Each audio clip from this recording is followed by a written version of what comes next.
这是一张8英寸的软盘，你看比我的脸还要大。1971年由 IBM 发明，是移动数据存储的鼻祖，尽管最多只能装下237.25 KB。我自打走出我们初中那个连鼠标都没有的计算机机房之后呢，就再也没有见过这个玩意儿了。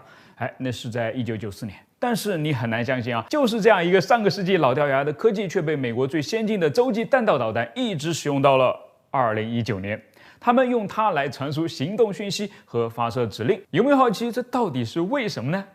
其实理由很简单啊，因为它的安全性够高嘛。这套系统不接入互联网，没有 IP 地址，用物理方式将它与外界隔绝，几乎不存在被黑客攻击的可能，是个彻底的数据孤岛。好吧，对于这样一个可能会毁灭地球的东西啊，这样保护也不算过分。但是对于如今既需要保护又需要共享的大数据而言，又该怎么做呢？也许正确答案就是让数据实现可用而不可见了。这么说比较抽象，我来举个例子啊。有个商人呢，想为某座城市的人们制造更贴合脚型的鞋子，但有非常严格的法规规定他不能去收集和记录每个人的个人隐私，也包括他们的脚型信息。所以他干脆就在一个封闭的环境里面设计了一个测量的机器。这台机器呢，只会记录脚型，但不会记录是谁的脚型。为了尽可能保证这个环境的封闭性，他还参考了人们用来对付传染病的隔离机制，在外面设置了重重保护。除了正在里面测量的人以外呢，谁也无法进入，包括商人自己。这样大家就都不会担心自己的隐私数据被泄露了。于是，在经过对大多数人的测试之后呢，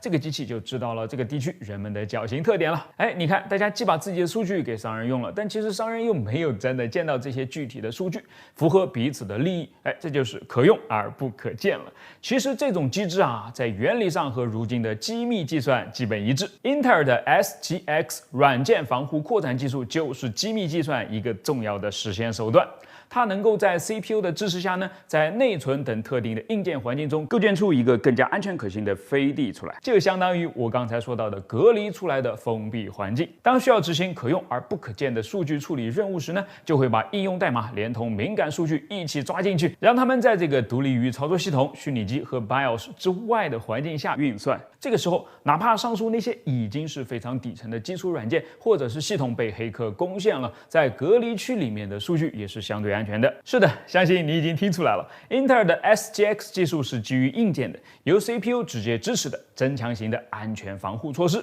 你有理由担心应用程序可能会有漏洞，操作系统可能会被劫持，甚至加密环境都有可能事先被病毒感染。但是作为计算机最底层的 CPU， 它所代表的信任级别，还有谁能超越呢？所以把隔离区的钥匙交给它，的确让人更加放心啊。大家熟悉的百度就选择了英特尔的 SGX 作为基础来构建自家的 Messati 安全计算平台。这个平台能够与同样由百度打造的开源深度学习平台飞桨展开联动，为飞桨的用户们提供机密计算的能力。此时，用户可以将数据放心地运行在一个更安全可信的环境中，既让人工智能的工作负载得以高效运行，还可以尽量避免用户数据被攻击和窃取。再举一个跟咱们生活息息相关的例子啊，病历信息往往记载着一个人的诊断数据、药物服用情况等等个人健康信息，属于极度敏感的数据。在德国超过7000万人在使用电子病历系统。如何确保这种病历的数据保护能够满足欧盟严格的 GDPR 的要求，不被窃取或者滥用呢？德国的 AOK 公司呢，在构建电子病历系统时呢，不但使用了成熟的技术来增强数据在存储和传输中的安全防护，还使用了英特尔 SGX 技术来确保其中的数据在处理时的安全。这样就既能更好地达到电子病历的完整性和保密性要求，又能够为民众带来更便捷、更灵活的医疗服务，帮助避免不必要的检查，并为患者提供医疗信息的控制权和透明度。